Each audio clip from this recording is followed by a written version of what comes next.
Excelente notícia no Flamengo em plena quarta-feira. Vamos falar sobre isso. O áudio do VAR revelado, rapaz. Quanto mais você mexe ali nos detritos, mais ele fede, né? O negócio realmente impressionante. Você que tá aí, se inscreva no canal, achando o sininho da notificação, deixa o teu like, toca aí, meu parceiro, minha parceira.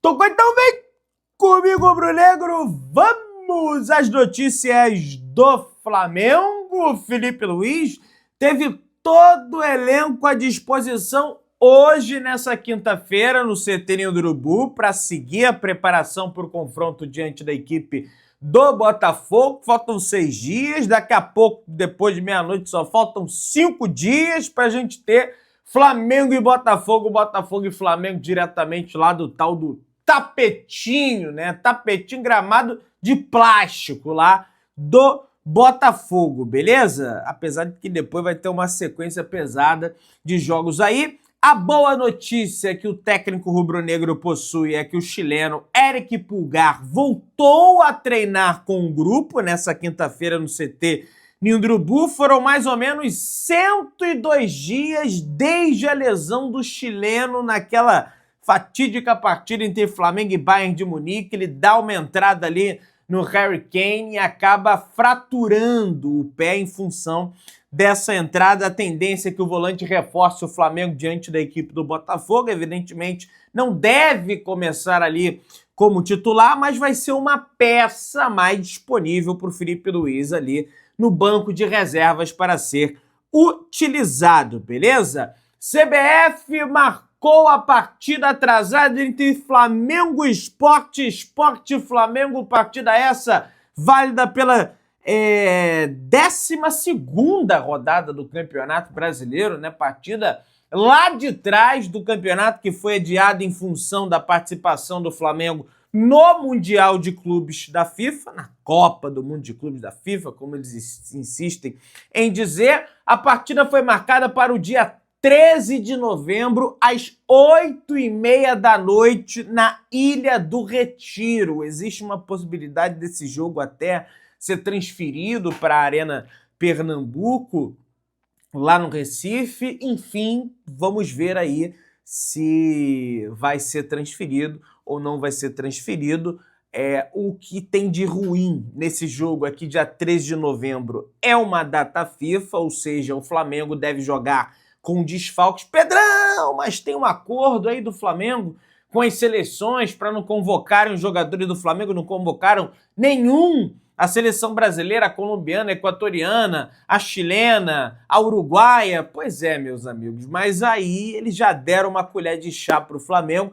Pouco creio que eles darão outra, apesar de serem apenas amistosos, na visão deles, são amistosos preparatórios para a Copa do Mundo de 2026. Então, infelizmente, essa partida contra o Sport na Ilha do Retiro, o Flamengo deve contar com desfalques em massa. E, cara, é uma partida muito importante, é contra o lanterna do campeonato. O Flamengo está obrigado a vencer esse jogo e acumular os 3 pontos. Então, independente dos desfalques, o Felipe Luiz já tem que trabalhar um time possível para ter nesse dia 13 de novembro, né? Mais ou menos daqui a um mês, Flamengo e Sport na Ilha do Retiro. E culpa da CBF, né? Que encurtou o calendário do futebol brasileiro, empurrando a Copa do Brasil para o final do ano, porque a priori a Copa do Brasil teria partidas ali das semifinais, pelo menos no meio de semana, né? Antes, quando estava o calendário antigo, só que agora eles resolveram compactar o brasileiro para encerrar as pressas no dia 7 de dezembro, que prejudicou profundamente o Flamengo e vai fazer com que o Flamengo jogue com desfalques durante essa data FIFA. Mas independente, tem que entrar e tem que ganhar o lanterna do campeonato. No dia 13 de novembro, eventualmente, o Sport já pode estar até rebaixado para a Série B do Campeonato Brasileiro. O lanterna teve aí uns espasmos aí contra o Cruzeiro, mas já perdeu de novo contra o Atlético Mineiro por 3-1, beleza? Apesar de o Flamengo, eles vão querer entrar para ganhar do Flamengo, independente de estar rebaixado ou não. Isso aí, para mim, é evidente, mas o Flamengo, enfim, tem que dar o jeito dele. O Mauro César, ele teceu um comentário na Jovem Pan, que foi ontem, até esqueci de trazer aqui para vocês, mas um comentário com informação. Porque é o seguinte, ele diz o seguinte: o Flamengo cria e perde muito gol. Precisa ser mais objetivo. Ele precisa mudar o conceito dele. Uma pessoa me passou que o Felipe Luiz só gosta que finalize em uma boa condição de chute. Aí, para mim, isso é um completo absurdo. Isso aí é o tipo de argumento. Se você for olhar pela visão do Felipe Luiz, não, veja, eu gosto que os atletas finalizem numa boa condição de chute, porque se eles finalizarem de qualquer jeito, o time, em função de jogar com as linhas altas, corre o risco de devolver a bola para o adversário de forma imprudente e, consequentemente, sofrer um contra-ataque com as linhas da equipe absolutamente todas agrupadas dentro do campo do adversário, com que isso fará com que nós, talvez, tomemos gol. Esse é o conceito do Felipe Luiz, tá? Aí é minha interpretação em cima da informação que o Mauro César trouxe de que o Felipe Luiz só gosta que finalize em uma boa condição de chute. Agora vai a pergunta. O Flaco Lopes contra o São Paulo, no gol da virada, ele tinha uma boa condição de chute? Ele estava de fora da área. Chutou gol. O jogador do Estudiantes, que fez o gol contra o Flamengo numa bola que foi lançada, o Léo Ortiz não consegue cortar, ela passa, quica, vem quicando, a tendência era que ele chutasse aquela bola por cima. Ele tinha uma boa condição de chute? Não tinha, exatamente não tinha. Então tem que parar, esse tipo de pensamento tem que ser expulso do Flamengo, porque acontece exatamente o contrário. O atleta às vezes tem uma boa condição de chute e ele não chuta na direção do gol, entende? Porque por preciosismo. E aí muitas das vezes e não chutar, aí mesmo que toma um contra-ataque. Porque o cara é desarmado e vê outra equipe em transição rápida, então não adianta. Tem que chutar no gol. Tem que dar no gol. O Flamengo inúmeras oportunidades teve de chutar gol e não tem que mudar essa mentalidade. Pelo menos é o meu pensamento, tá? Bruno Henrique escapou da pauta da nova sessão do Pleno do Superior Tribunal de Justiça Desportivo, o STJD.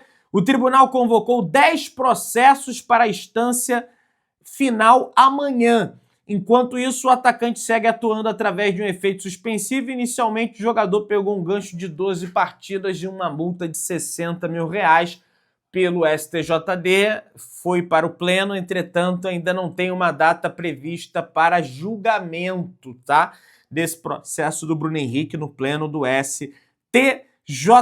CBF planeja 3 mudanças na arbitragem do futebol brasileiro para 2026. A primeira delas é a aplicação de árbitros experientes no VAR, colocar árbitros com mais experiência de campo no VAR para reduzir as interferências dentro de campo. Mas também não pode, não vamos interferir, né? Que foi o que basicamente aconteceu nesse jogo contra o Palmeiras. Aliás, já tem a revelação do áudio do VAR, a gente vai repercutir aqui. Ponto 2, impedimento semiautomático, implementação na Série A de 2026 e possivelmente em fases da Copa do Brasil. Federação Nacional de Árbitros, criaram uma federação em 2026 para profissionalizar a arbitragem, o que eu acho que é muito importante para você também dar as devidas condições de trabalho para os árbitros, dar um salário fixo, além, lógico, do que eles ganham nas partidas e que eles vivam da arbitragem, que eles respirem arbitragem, regra de arbitragem, interpretação de arbitragem, porque é o que falta.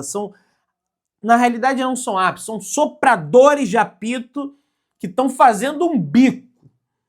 É isso que acontece com a arbitragem de futebol no Brasil, porque as atividades profissionais dessas pessoas são outras. O Davi Lacerda, por exemplo, trabalha numa serralheria. o Rodrigo José Pereira de Lima faz uma outra função que agora eu não me recordo. Enfim, eles não são profissionais, não respiram de fato a arbitragem, muito menos contam com condições de fisiologista, preparador físico, médico, enfim, todas essas condições que os jogadores possuem. Então são jogadores altamente profissionais, com todas as condições, com uma arbitragem que não tem essas condições. Então isso aí realmente a gente precisa advogar em favor dos árbitros. Pelo menos é o que eu penso. Vou te xingar, Pedrão. Tudo bem, não tem problema nenhum. A ESPN divulgou que o Palmeiras não pedirá à CBF que divulgue os áudios do VAR nos lances que o clube reclama das decisões de Ramon Abateabel no clássico contra o São Paulo. Seria um absurdo ainda maior, né? Além da nota, né, que eles soltaram, absurda, né, dizendo que eles que foram prejudicados na realidade. Em um momento da nota você vê ali eles admitindo o benefício da partida em função da arbitragem da partida entre São Paulo e Palmeiras, no campo do São Paulo, um completo absurdo. O Flamengo é maior que os 3 grandes de São Paulo. Como assim, Pedrão? Essa informação é baseada no ranking do Ibope Repucon, que aborda a quantidade de seguidores das TVs dos clubes no YouTube. Os números referentes ao mês de setembro e algumas diferenças são impressionantes. O Flamengo tem uma presença digital na TV do Flamengo de 7.560.000. O Corinthians, 2.610.000.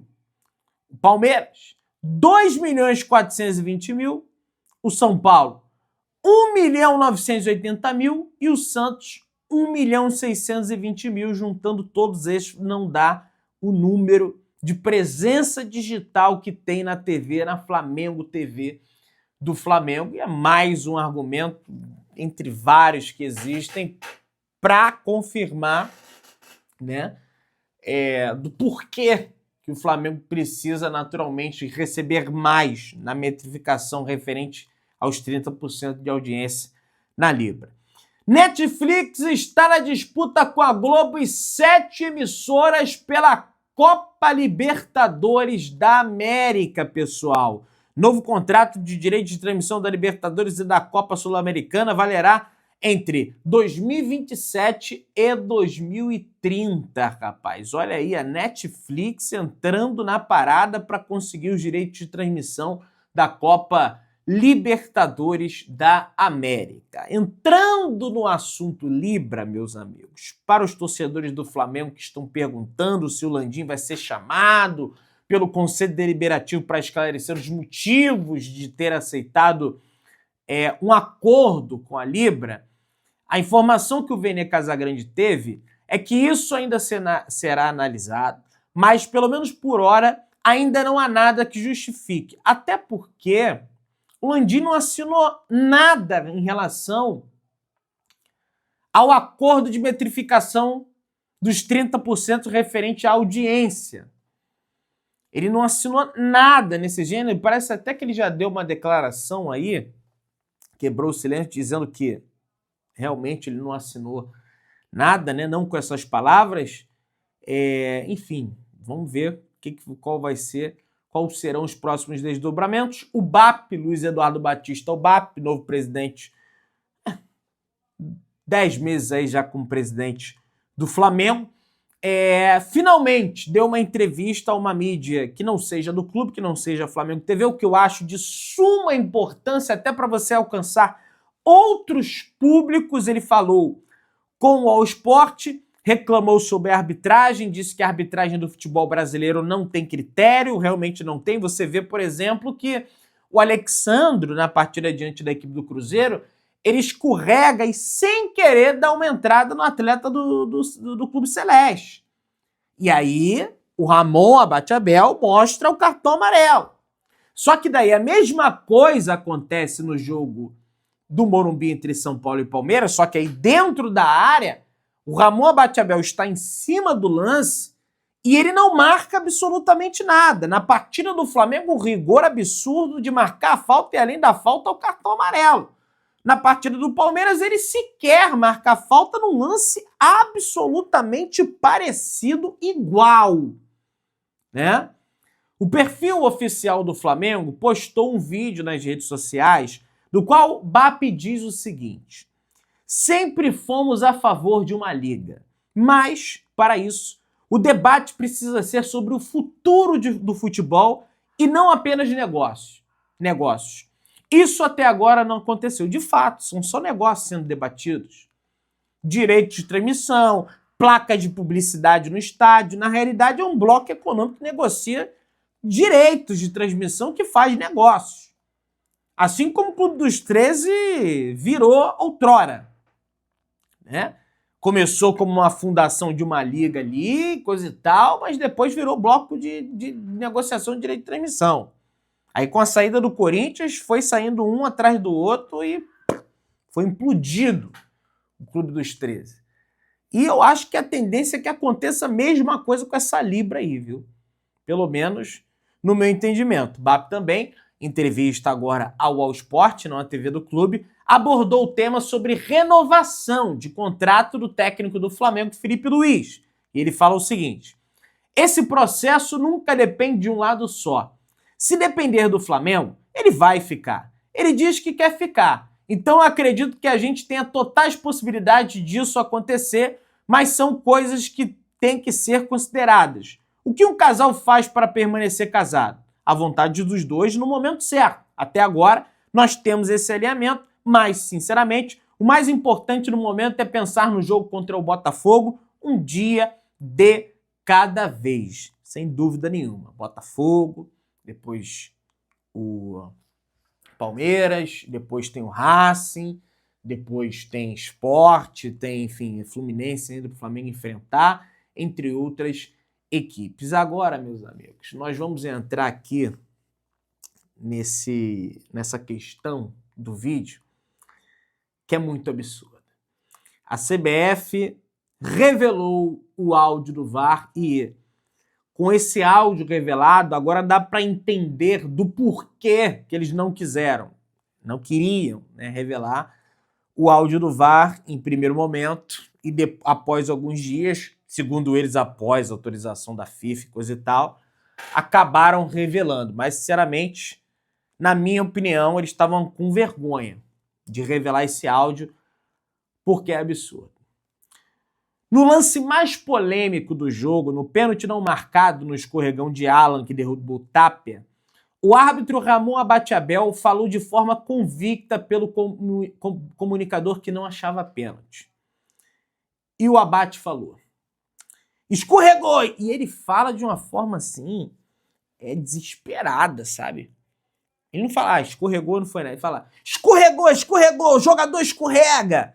E os dois estão olhando para a bola, pode seguir, não tem nenhum tipo de entrada aqui. Se você olhar o áudio, ele fala exatamente com esse tom desesperado e vociferando ali de forma voraz que não aconteceu nada. O responsável pelo VAR, o senhor Wilbert Estevam da Silva, concordou com a avaliação do colega, também depois de ter falado daquela forma, e falou: é uma bola saindo da área, temos um jogador do Palmeiras que escorrega, ele tem contato com o adversário, totalmente acidental. Acidental não é pênalti, né?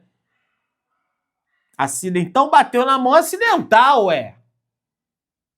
Porque a regra não fala em intenção do cara botar a bola, não. A regra fala em ampliação do espaço do corpo. A regra fala em movimento antinatural, né? Que é provocado pelo escorregão. Ramon, é justamente o que você narra.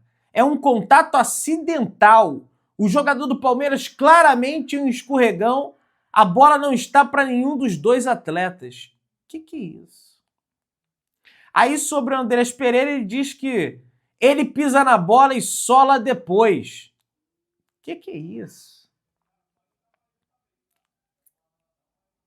Quer dizer, então, o Marcelo, no jogo lá da Libertadores, ano passado, ele pisa na bola e depois pisa na perna do cara e quebra a perna do cara. Não existe, sem querer é falta. Um completo absurdo, gente.